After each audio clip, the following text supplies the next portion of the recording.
Buenas noches con todos, bienvenidos a este nuevo encuentro.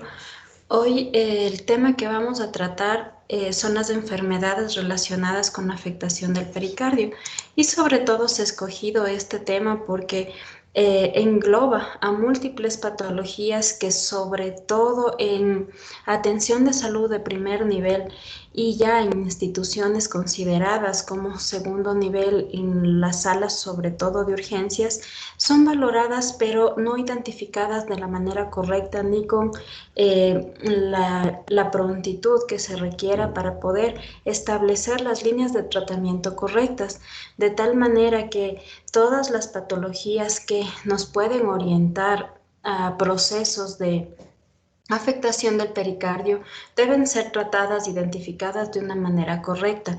Por eso es que hoy vamos a seguir o ir de alguna manera hablando sobre los puntos principales y las recomendaciones más fuertes que están emitidas en la guía de práctica clínica que la publicó la Sociedad Española de Cardiología sobre el manejo de todas las patologías pericárdicas. Esta fue publicada el 21 de noviembre del 2020 y sobre todo hace énfasis en que las situaciones o patologías del pericardio deben ser englobadas y manejadas de forma organizada para poder de esta manera dar una atención de calidad a cada uno de nuestros pacientes.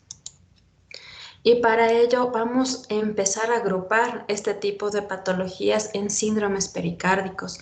Y dentro de los más importantes tenemos la pericarditis aguda, que es la que podemos evidenciar con mayor frecuencia dentro de nuestra actividad médica diaria, procesos de derrame pericárdico, taponamientos cardíacos, pericarditis constrictiva y sobre todo este término que se está utilizando con mayor frecuencia, la pericarditis efusivo-constrictiva, de tal manera que de cada uno de estos síndromes vamos a ir revisando todas las características más importantes y sobre todo más fáciles de recordar al momento de abordar a nuestros pacientes. Ya empezaremos revisando la pericarditis aguda. Como ustedes saben, esta es una patología que está considerado como un síndrome clínico y esta va a ser secundaria sobre todo a una inflamación del pericardio que por su nombre va a ser aguda, es decir, que no tiene más de 24 o 48 horas de evolución en relación al tiempo, que se va a caracterizar por presentar síntomas sobre todo, que nos van a llevar a confundir con otras etiologías que pueden causar también dolor torácico, ya que el paciente lo que va a referir es un dolor en la región precordial, puede ser más irradiada hacia el hemitórax izquierdo, va a tener ciertas características que puede estar o puede presentarse de moderada a gran intensidad, es un dolor opresivo, es un dolor que puede irradiarse al miembro superior izquierdo, a la región cervical, a la región mandibular y por sus características clínicas se asocian o se relacionan con síndromes coronarios de manera inicial. Pero, ¿qué es lo que diferencia una patología de la otra? Sobre todo, los detalles que uno pueda ir especificando dentro del examen físico y dentro de estos detalles importantes va a ser la evidencia en la auscultación del roce pericárdico y este es uno de los signos patognomónicos que luego revisaremos que están considerados como signos mayores, acompañados también de alteraciones electrocardiográficas, las cuales no se van a presentar en el ingreso o en el primer abordaje del paciente. Más bien, estas alteraciones tienen la característica de ir cambiando en relación al tiempo, a la condición del paciente, por eso se denominan alteraciones electrocardiográficas evolutivas. La pericarditis aguda puede estar causada por varias etiologías y entre las más importantes, más del 40% de los procesos de pericarditis aguda corresponden a una forma idiopática, mientras que el 60% restante puede estar atribuida primero a procesos infecciosos, sobre todo los de origen viral, y dentro de ellos los grupos virales que son responsables del mayor porcentaje de este tipo de patologías son la influenza y el Coxsackie, que es lo que de alguna manera se evidencia con mayor facilidad.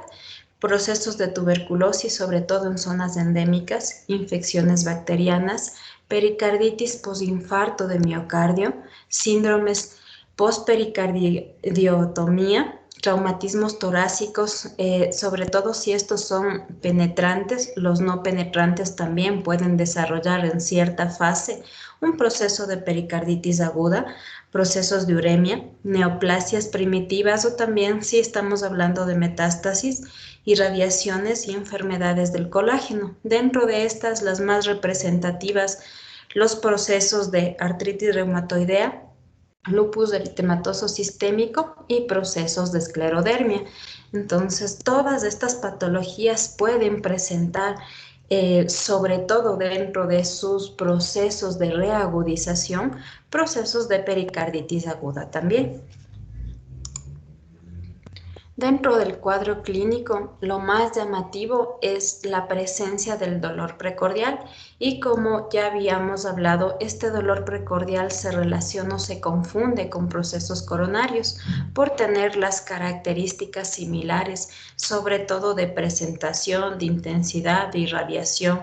Este cuadro de dolor precordial también puede estar o no asociado con sintomatología vagal, en la cual va a presentar el paciente diaforesis, piel pálida, náusea, va a presentar vómito también, pero tiene una característica muy especial, que tiene la oportunidad de aumentar con el cambio de posición o sobre todo con procesos de tos.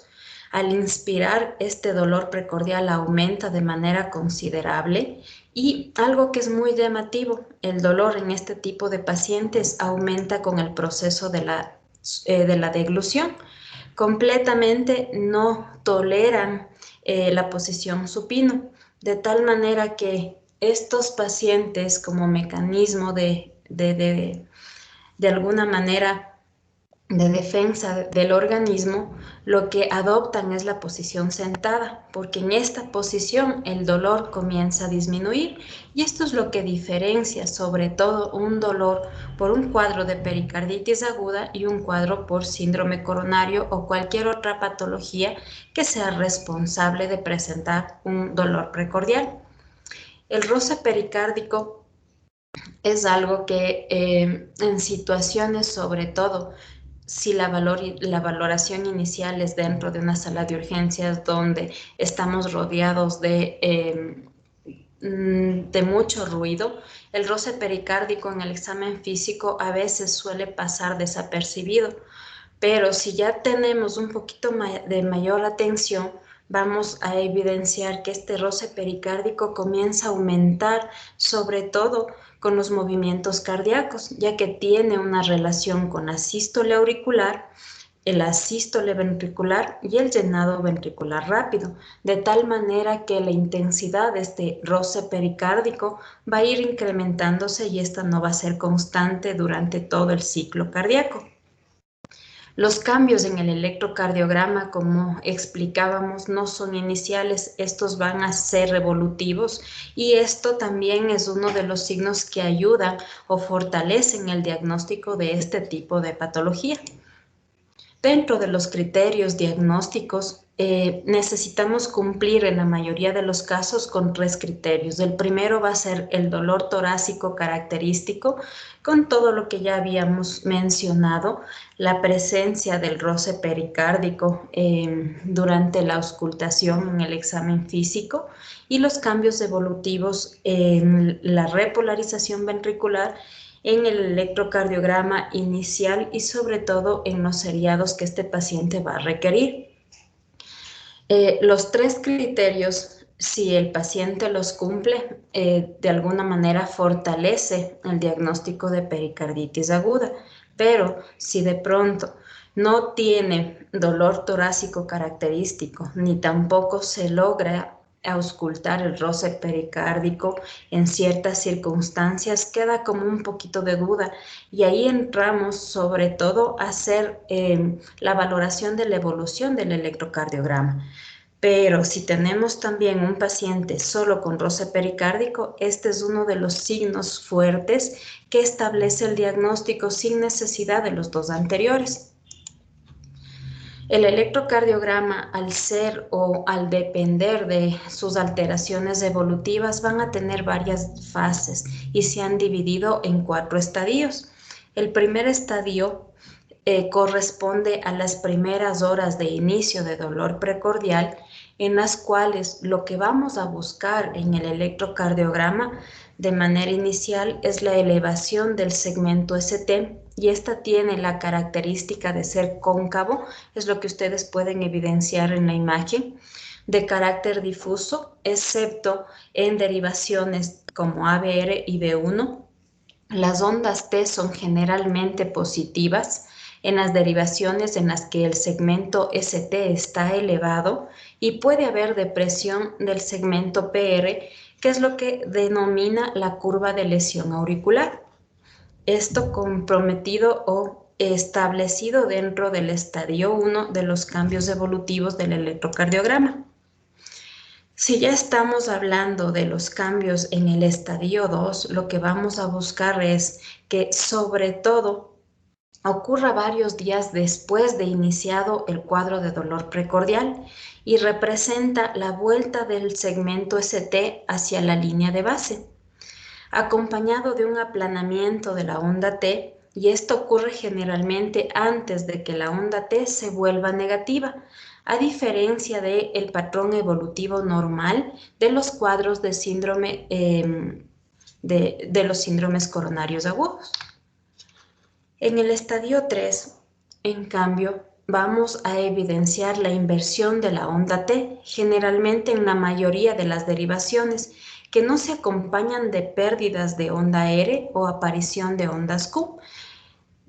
Estos cambios en el estadio 3 ya van a ser al menos pasados unos 4 o 5 días del inicio del dolor precordial. Si estamos hablando del estadio 4, lo que vamos a buscar en el electrocardiograma es la reversión de las ondas T hacia un patrón normal, que puede ocurrir semanas e incluso meses más tarde del primer episodio de dolor precordial. En ciertos casos pueden persistir la presencia de ondas T negativas durante un tiempo prolongado. Así los síntomas ya hayan desaparecido, lo que no debe ser interpretado como un signo de persistencia de la enfermedad. Si superó la sintomatología, así el paciente todavía persista con cambios a nivel del electrocardiograma, eso se asume que a medida que va pasando el tiempo, las ondas van a empezar a revertir hacia un patrón normal. La realización del examen de rayos X generalmente nos puede aportar o no con criterios diagnósticos. En ausencia de derrame pericárdico, no existe alteración a nivel de la silueta cardíaca, es decir, vamos a tener una radiografía con las características normales. La RX de tórax es útil sobre todo cuando empezamos a buscar otras etiologías adicionales y buscamos patologías que puedan desarrollar dentro de su evolución normal un cuadro de pericarditis, y dentro de ellas se encuentra la tuberculosis, sobre todo en fase activa, o procesos neoplásicos. Si se evidencia un derrame pleural en procesos de pericarditis aguda, estos generalmente se encuentran en el campo pulmonar izquierdo, y es lo que diferencia de una insuficiencia cardíaca que inicialmente se presenta en el lado derecho.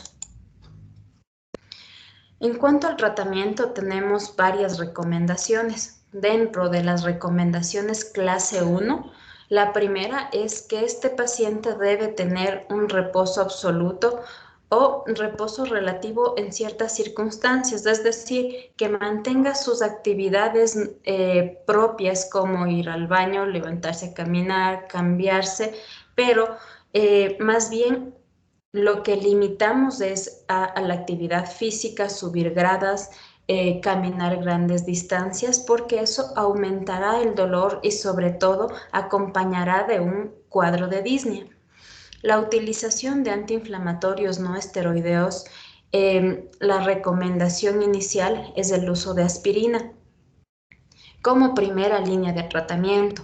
Este medicamento puede asociarse o puede reemplazarse en casos en los cuales el uso de la aspirina esté contraindicado con la utilización de paracetamol, de indometacina. El ibuprofeno se puede utilizar en ciertos casos con ciertas consideraciones y el diclofenaco sí lo reservamos para situaciones muy puntuales. Dentro de las recomendaciones 2A tenemos la colchicina. Este tipo de medicamentos lo vamos a utilizar sobre todo si estamos hablando de un proceso de pericarditis idiopática recidivante, es decir, que el paciente ya ha presentado varios episodios de pericarditis aguda sin filiación de su etiología. Como tratamiento y recomendación clase 3 tenemos los corticoides y este tipo de medicamentos solo se van a administrar en casos muy excepcionales porque nos van a contribuir a sobre todo complicaciones en los pacientes que presenten recurrencia de sus episodios agudos. Los fármacos inmunosupresores en ciertos pacientes con recomendaciones muy precisas y los procesos de pericardiectomía en pacientes que presenten pericarditis idiopática, que ésta sea recidivante y solo se considera en casos realmente muy excepcionales, de tal manera que estas son las líneas de tratamiento en los procesos de pericarditis aguda. Ahora, ¿en qué dosis vamos a utilizar este tipo de medicación? Sobre todo si estamos hablando de la aspirina, la dosis inicial que se va a utilizar para pericarditis aguda es de 500 a 1000 miligramos y esta cada 6 horas. Y este esquema o este régimen de tratamiento lo vamos a mantener mientras el paciente todavía persista con el cuadro de dolor característico y esté haciendo picos febriles por el tiempo que lo requiera. No tiene un tiempo límite o establecido, sino más bien dependerá del tiempo que persista la sintomatología de dolor y fiebre. Si ha cedido ya los síntomas, si el paciente ya no presenta dolor, ya no ha tenido alza térmica, vamos a ir disminuyendo la dosis y empezaremos a administrar la aspirina en dosis de 500 miligramos cada 8 horas durante una semana. Pasado este tiempo, vamos a reducir nuevamente la dosis a un esquema de 250 miligramos cada 8 o cada 12 horas y esto lo mantenemos durante las siguientes 2 semanas. El uso de antiinflamatorios no esteroideos, sobre todo dentro de las recomendaciones iniciales tenemos la indometacina. Y este medicamento lo vamos a utilizar en dosis de 75 hasta 225 miligramos, pero esto por día. Puede estar asociado al paracetamol, el cual se utilizará en dosis de 2 a 4 gramos por día, o puede utilizarse también el ibuprofeno en dosis de 1600 hasta una dosis de 3200 miligramos día, mientras que el uso de corticoides va a tener ciertas consideraciones. La dosis inicial puede empezarse de 40 a 60 miligramos de prednisona. Aquí está, hay un error en la digitación. Es de 40 a 60 miligramos de prednisona si el paciente persiste con cuadro de dolor, de fiebre o presenta un derrame importante, y vamos a empezar a reducir este tipo de esquema de tratamiento luego de 4 a 6 semanas. Al terminar las características más importantes de la pericarditis aguda, ahora hablaremos del derrame pericárdico. Sabemos que dentro de este espacio pericárdico siempre vamos a tener la presencia de líquido y de manera normal este líquido puede encontrarse en una cantidad entre 15 y 50 ml. El derrame pericárdico puede corresponder a etiologías de diverso tipo. Dentro de las más importantes o más representativas están los procesos inflamatorios o cualquier otra etiología de diversa naturaleza. La acumulación de líquido dentro del espacio pericárdico puede ser silente, sin elevar significativamente la presión intrapericárdica, y en estas condiciones el paciente puede ir desarrollando tolerancia a este tipo de acumulación de líquido. Pero sobre todo el paciente en fase aguda no va a depender principalmente de la cantidad de líquido que se acumule dentro del espacio pericárdico, sino va a depender de la rapidez con la que este líquido se va acumulando y sobre todo del incremento de presión, que es lo que nos lleva a desarrollar todas las características clínicas iniciales. Sobre todo, si estamos hablando de sintomatología secundaria por compresión de estructuras vecinas, el paciente, a más de dolor pericárdico, puede referir también disfagia, y esta va a ser recurrente porque empieza a tener compresión dentro de la estructura del esófago. Puede presentar episodios de tos que no estén relacionados a afecciones de parénquima pulmonar por compresión a nivel del bronquio o compresión a nivel de la tráquea, presencia de disnea por compresión a nivel del parénquima pulmonar.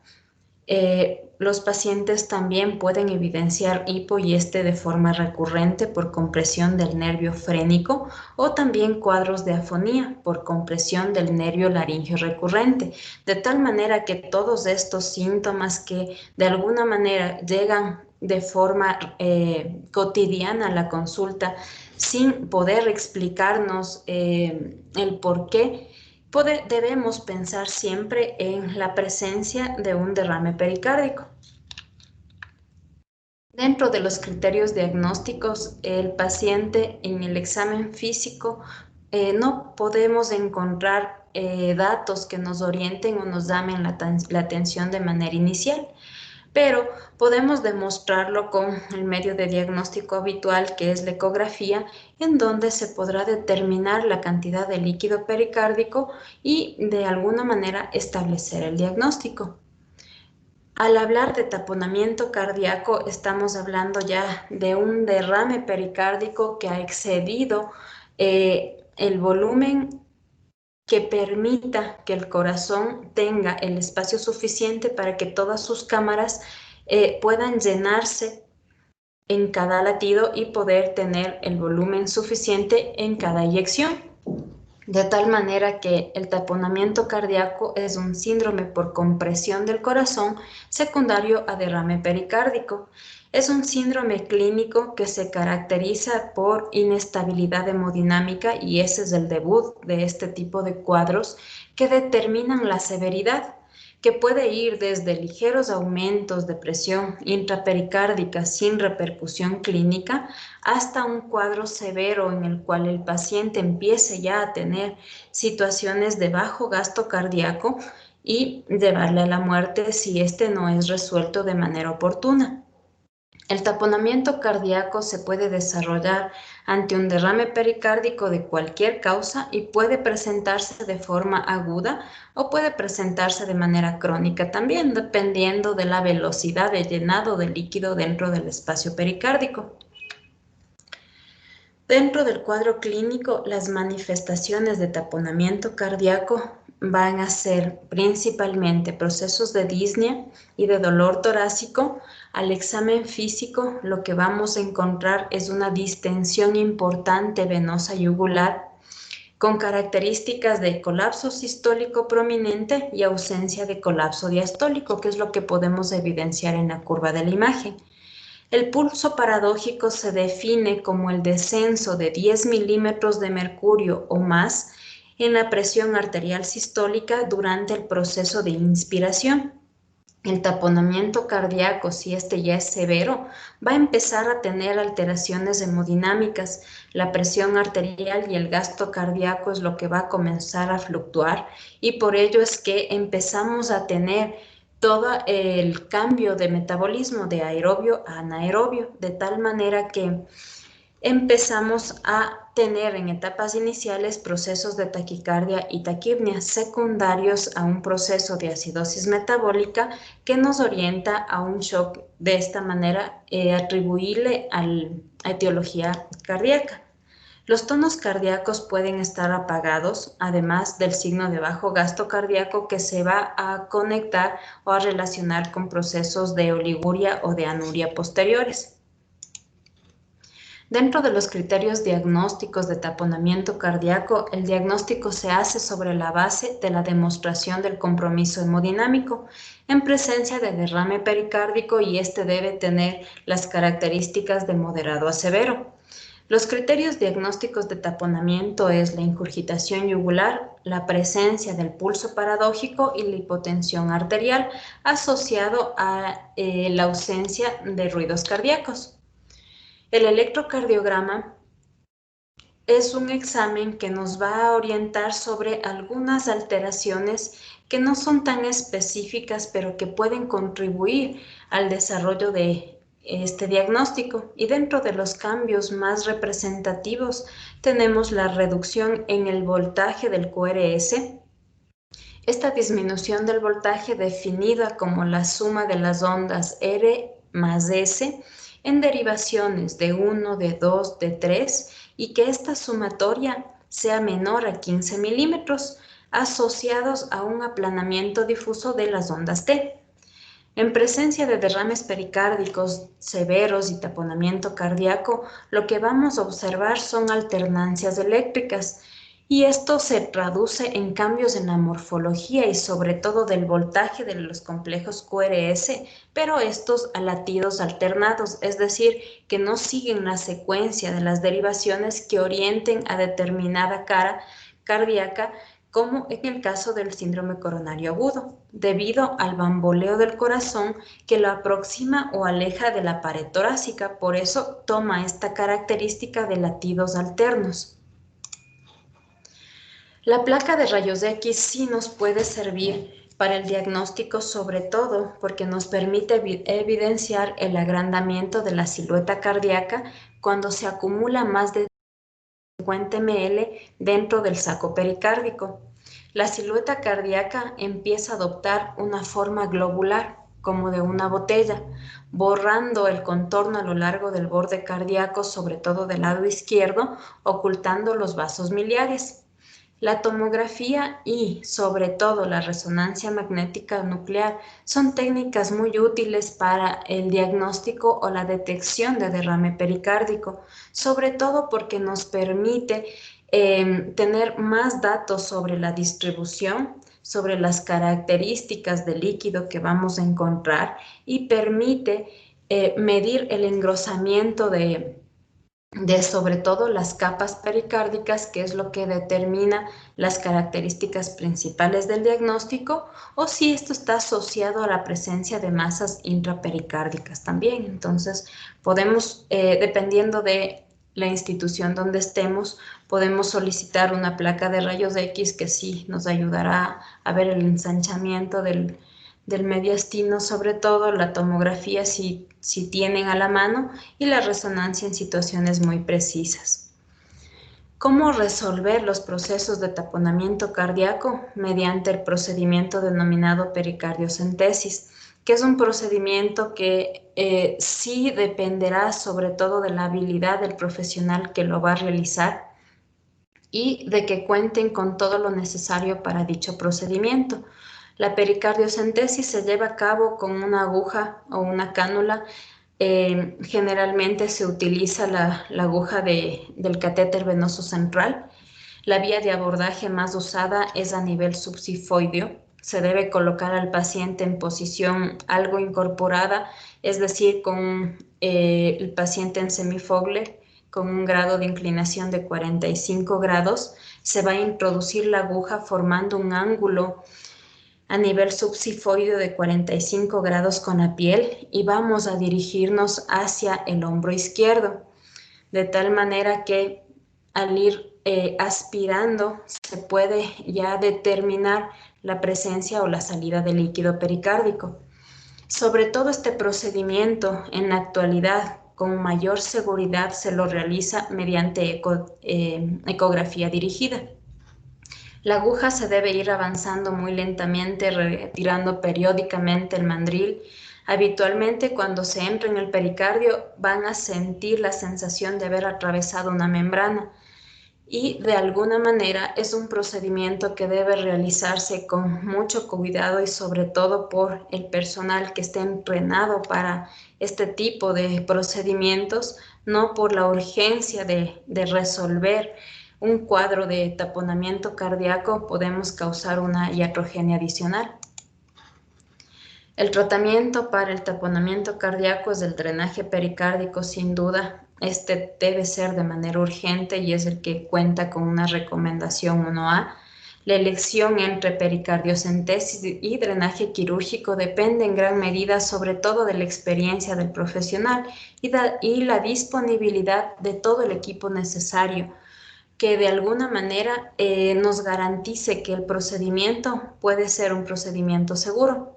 El drenaje quirúrgico, sobre todo en casos recidivantes, es lo que se valorará y para ello ya se requiere que este paciente sea referido a una institución de mayor complejidad, que en nuestro caso debería ser una institución de tercer nivel.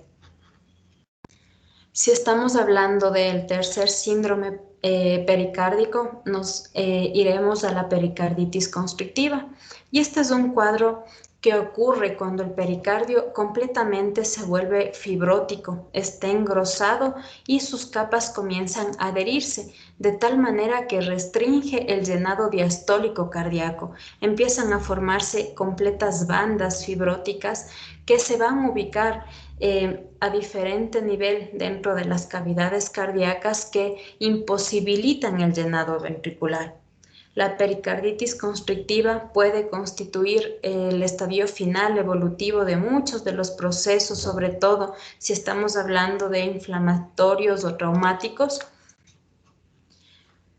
Dentro de los procesos de pericarditis constrictiva, lo más llamativo va a ser la elevación de la presión venosa sistémica, la elevación de la presión de llenado ventricular por las fibras que se encuentran obstaculizando el llenado del mismo, predominando los síntomas de congestión sistémica. El paciente va a empezar a presentar edema a nivel de miembros inferiores, distensión abdominal por congestión hepática, por presencia de ascitis. Estos datos se relacionan o se asemejan a cuadros de insuficiencia cardíaca, sobre todo congestiva.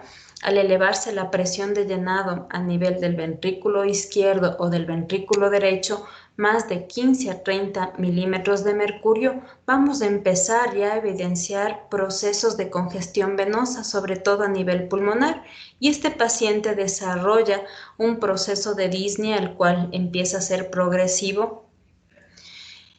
También puede presentar episodios de tos y finalmente va a presentar cuadros de ortopnia. La disnea puede agravarse si existe derrame pleural o también que lo que va a hacer es elevar el diafragma y contribuir a un proceso constrictivo mayor. La pericarditis constrictiva, dentro del examen físico, lo que podemos empezar a buscar es un aumento a nivel de la presión venosa yugular con un colapso diastólico parecido a los síndromes anteriores. Otro hallazgo característico es la presencia de una respiración o del signo de Kussmaul con un aumento importante inspiratorio que ayuda a elevar la presión venosa sistémica. El pulso paradójico en este tipo de pacientes es infrecuente y este puede estar o no asociado a un derrame pericárdico. Dentro del examen físico, en la auscultación, podemos tener un ruido diastólico pericárdico por el pericardio no distensible y es frecuente la presencia sobre todo de hepatomegalia y puede haber ascitis e ictericia también por la congestión venosa que vamos a presentar. En el electrocardiograma suele poner de manifiesto el bajo voltaje a nivel del complejo QRS, el aplanamiento o la inversión de las ondas T de forma generalizada con onda P normal. Esta tiene la característica de ser ancha y bimodal, y la mitad de los pacientes con este tipo de patologías pueden presentar cuadros de fibrilación auricular también. Lo que vamos a solicitar es una placa de tórax y una tomografía. En la placa de tórax la silueta cardíaca puede estar normal o puede estar aumentada también. Se pueden evidenciar calcificaciones a nivel del pericardio, sobre todo a nivel de las cavidades derechas y en el anillo auriculoventricular, que son las zonas más frecuentes. Pueden presentar derrame pleural. En la tomografía lo que vamos a buscar son pericardio engrosado, constricción pericárdica, dilatación de las venas cavas. La resonancia magnética es una técnica sensible para el diagnóstico y lo que demuestra es el engrosamiento del pericardio, la morfología o la distribución regional del pericardio engrosado o calcificado en este caso, y la relación de masas extracardíacas con el pericárdico. De tal manera que son situaciones que deben primero sospecharse para ir teniendo una impresión diagnóstica, y a medida de el desarrollo de los exámenes de imagen ir fortaleciendo el diagnóstico y el tratamiento adecuado. El tratamiento de este tipo de patología no se practicaría pericardiectomía a menos que el paciente presente signos de insuficiencia cardíaca congestiva y que estos cuadros ya sean persistentes. En el caso de una pericarditis tuberculosa o también purulenta, se practicaría una pericardiectomía cuando aparezcan solamente signos severos y persistentes de congestión venosa, y de alguna manera, si la constricción del paciente es ligera o moderada, se podrá adoptar una actitud expectante dada la posibilidad de que se trate de una constricción transitoria. De tal manera que son signos muy específicos, muy claros, que se pueden tener presentes en la valoración de todos los pacientes, que nos orientarán hacia los procesos de pericarditis de forma temprana. Las situaciones de pericardiectomía tienen varias indicaciones, y dentro de estas tenemos las que están relacionadas como clase 1, sobre todo en pacientes que presentan pericarditis constrictiva, hemopericardio, quistes o defectos congénitos del pericardio con síntomas de congestión, sobre todo las clases 2A, derrame pericárdico crónico masivo recidivante, pericarditis tuberculosa purulenta, pericarditis urémica y procesos de derrame pericárdico secundario a radioterapia.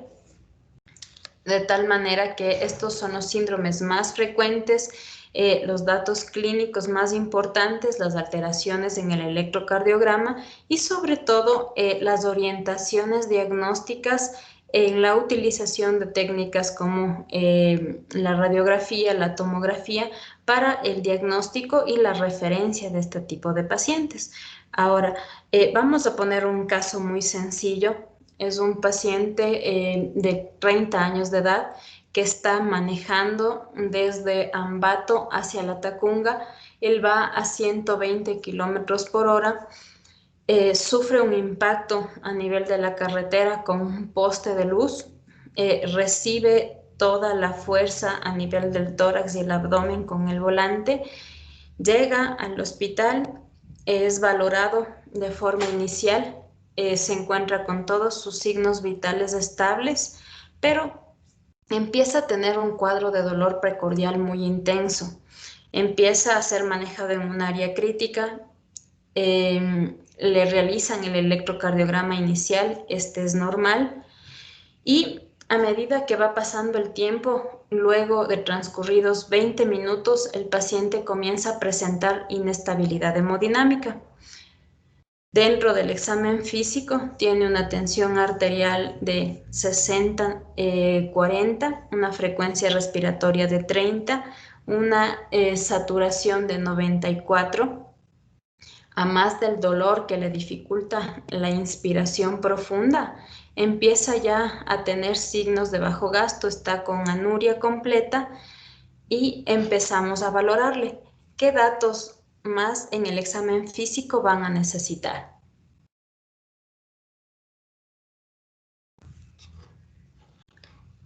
¿Quién nos puede ayudar?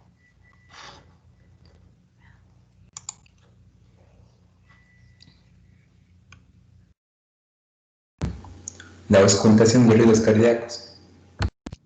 No se auscultan ruidos cardíacos. ¿Qué impresión diagnóstica tiene y cuál es el abordaje del paciente?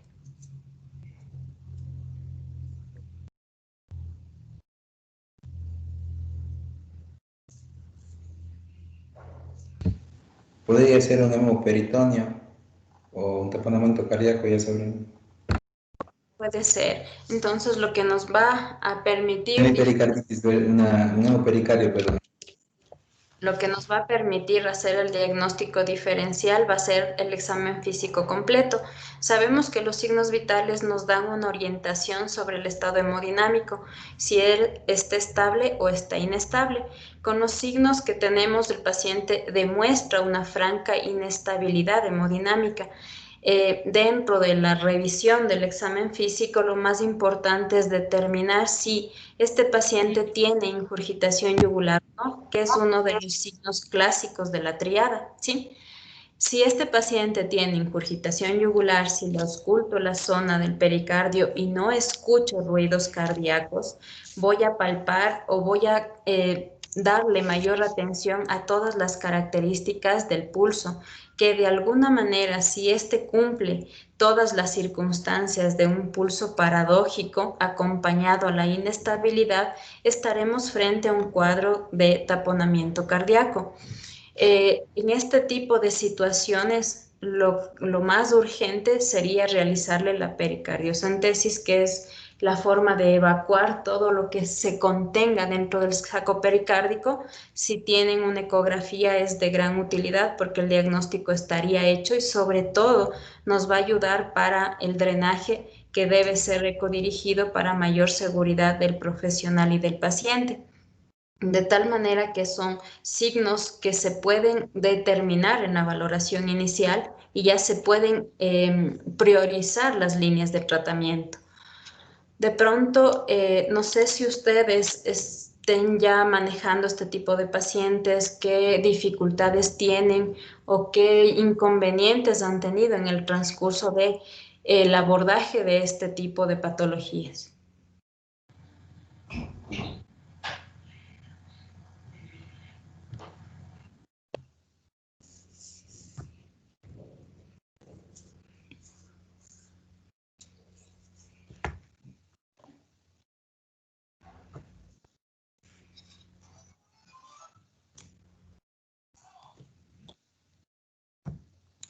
No sé si alguien tiene alguna duda, tiene alguna recomendación, si de alguna manera ustedes están realizando ecocardiografía hemodinámica dentro de sus unidades y dentro de esta práctica están diagnosticando este tipo de patologías que se puede hacer con frecuencia dentro de las unidades de atención inicial.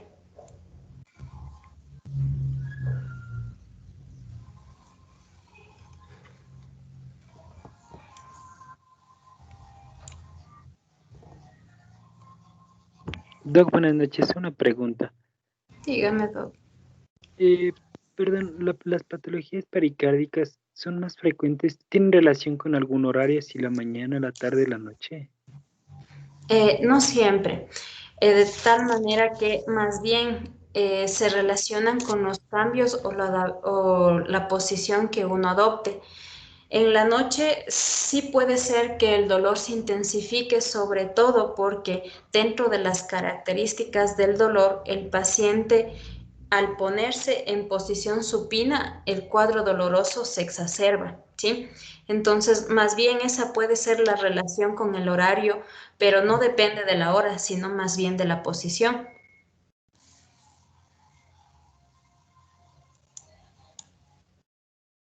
Gracias, doctora. ¿Algo más de pronto?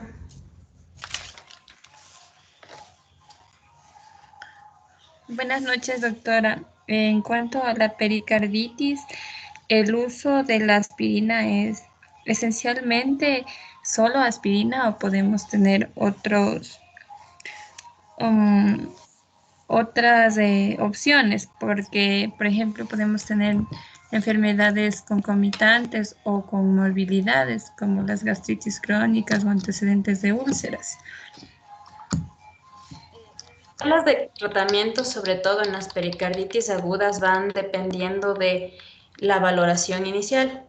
La aspirina es una de las primeras opciones, pero si tienen sobre todo pacientes con contraindicaciones absolutas, van a utilizar otra línea como puede ser la utilización de la indometacina, el ibuprofeno también, el paracetamol, o pueden asociarlo incluso en situaciones muy precisas, cuando el dolor no cede, cuando ya tienen una combinación importante de medicamentos, el diclofenaco, pero en pacientes en los cuales no tengan antecedentes previos de úlcera gástrica, no tenga falla renal, no tengan patologías concomitantes que puedan exacerbar las complicaciones o las recurrencias. De tal manera que si son pacientes que no tienen mayores contraindicaciones, sí, la primera línea es la aspirina, pero puede utilizar el paracetamol, puede utilizar la indometacina, puede utilizar el ibuprofeno, dependiendo de la característica de cada paciente y de sus peculiaridades, sobre todo tomando en cuenta que los corticoides sí es algo que hay que utilizarle con mucho cuidado y que está dentro de la recomendación 3, entonces utilizaremos solo en casos muy, muy estrictos. Buenas noches, doctora. Hola, Rodrigo. Bueno, mi inquietud era sobre la etiología de la pericarditis, ¿no?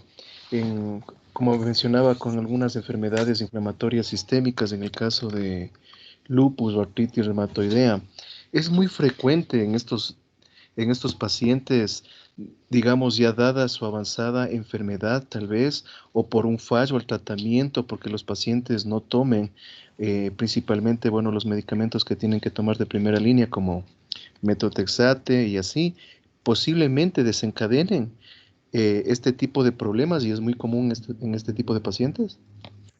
Sobre todo en los pacientes que tienen ya patologías anteriores con un cierto tiempo de evolución, como las autoinmunes, los casos de pericarditis aguda pueden presentarse en las etapas de crisis. Sabemos que el lupus generalmente, mientras los pacientes mantengan un tratamiento regular, la enfermedad algo se va a controlar por cierto tiempo.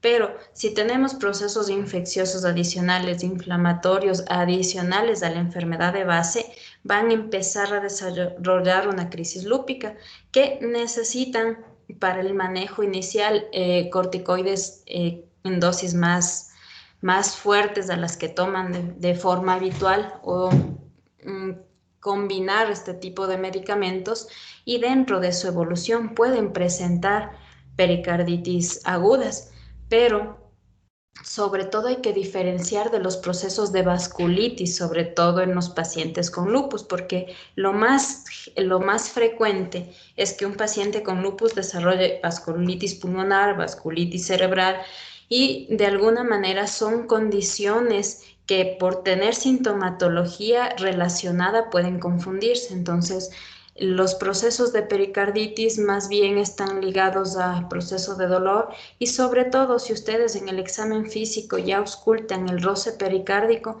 está considerado como un signo mayor, entonces es el que denota o le da mayor fuerza a su diagnóstico, mientras que todas las crisis por cualquier otra etiología, hablando de lupus, van a tener el examen físico como que dentro de las características normales, pero va a tener ausencia de roce pericárdico, que sería una de las diferencias entre un cuadro y el otro. Pero dentro de su evolución normal tienen mayor predisposición de desarrollar recurrencias de pericarditis aguda. Gracias, doctor. ¿Algo más de pronto que tengan ustedes que comentar. Los casos de pericarditis aguda generalmente no son infrecuentes en la práctica diaria. Lo que sí están subdiagnosticados, y eso es lo que de alguna manera nos maquillan las cifras estadísticas, pero necesitamos fortalecer un poquito más las líneas de manejo, las líneas de detección, para que de alguna manera estos pacientes puedan estar encaminados de manera correcta. Dígame, Doc.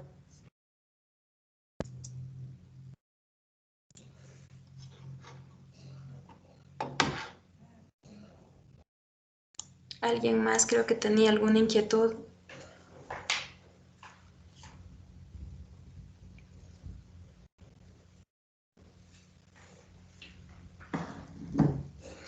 Si todo quedó claro, yo sí les haría un llamado a revisar la guía que les subiré en la plataforma. Es una guía pequeña que lo que muestra son líneas muy claras de manejo y sobre todo de tratamiento, para de esta manera poder considerarle este diagnóstico dentro de todas las patologías frecuentes, para garantizar que nuestros pacientes tengan una atención de calidad y sobre todo sean referidos de forma oportuna. Les agradezco a todos ustedes por su atención, es lo que estaba preparado para el día de hoy. Nos veremos en el próximo encuentro, que tengan una buena noche. Muchas gracias, Doc. Buenas noches. Gracias, Doc. Buenas noches. Gracias. Gracias. Gracias.